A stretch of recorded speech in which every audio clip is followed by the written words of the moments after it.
Have you heard it yet? Have you heard it yet? It's very good indeed. Hey, nice to be with you. I'm sorry we kept you waiting for this show, but as you probably know, I had 2 months in the hospital. I had sepsis, I had pneumonia, and then I had blood poisoning. I didn't feel up to it.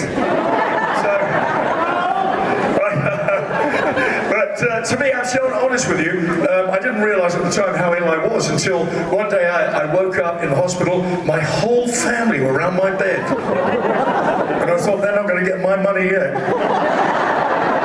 Certainly not. Anyhow, are you enjoying Radio 2? Yeah! We've got a wonderful show. During the course of the evening, you'll hear 100 hits from the 60s, the best decade ever, of course, in medleys. And you'll hear that. And we'll start off in the early 60s and we'll go right the way through the pirate radio ships and when I opened up Radio 1 and all that. But we'll start off in the early days. I used to be a singer down in Bournemouth. Have you been to Bournemouth? Yeah, it's a nice place. I used to be at the Bournemouth Pavilion and I was a guitarist and a singer down there. And for quite a time. And that was the first time actually I saw the Beatles in a place called the Winter Gardens in Bournemouth. It used to be a big venue there. Now, unfortunately, it's a multi-storey car park. Wrong on so many levels.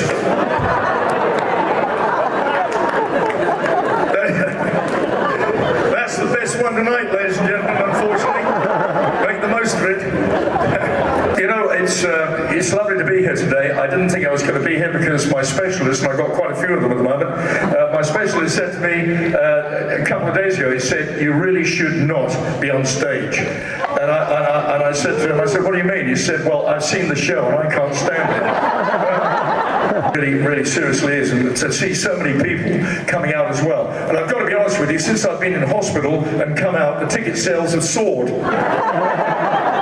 It's the best decade ever. I had a heck of a start today, to be honest with you, up here in Liverpool, because my wife and we had to fly down from, I think it was Edinburgh, we flew down from, to John Lennon Airport. And we went there. It was so hot there. It was unbelievable. I don't know what it was. The air conditioning wasn't working. Anyhow, we were standing by the carousel, and my wife had to get it was a case that she bought down from there, and we waited there for 2.5 hours to get this case. 2.5 hours. And it was so hot, my wife passed out on the carousel. Luckily, she came round quickly. She did.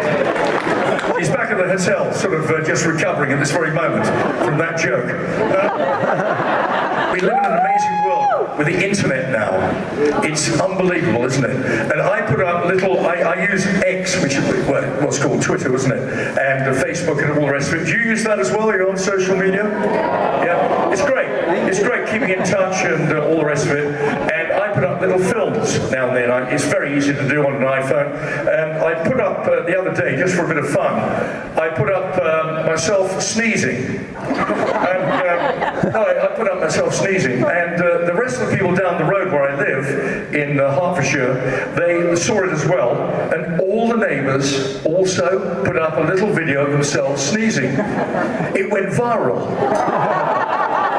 I went to a supermarket this morning. All I wanted was some bananas. I wanted some, cherries I wanted, and some grapes. They had nothing. It was a fruitless journey. I just want to say thank you for making us feel welcome. There's only one other place that's made me feel more welcome than here in Liverpool, and that is when we went to Blackburn. It was wonderful, ladies and gentlemen. I went in there. All the buses had my name on the front. It was so wonderful of them. All the signposts, it was great. But here in Liverpool, it's really great to be here. But when I come up on stage the first time, I can't help but notice that a lot of you turn to one another and say, I thought he'd be taller. But it's lovely. Next time, if we come back here again and we're invited back here again, we'll have a brand new show for you. We've got one more show to do in Folkestone next week. Then we're having 4 months off, and during that time, we're going to prepare another 60s show with all the same music from not the same music from the 60s. That'd be stupid. I will be telling the same jokes. Change with me, but the band, they've all got to learn something different. But we'll be back with that. But you've been a wonderful audience tonight, and I do sincerely thank you for listening to all my radio shows over the years, because without you, I wouldn't be here. It would have all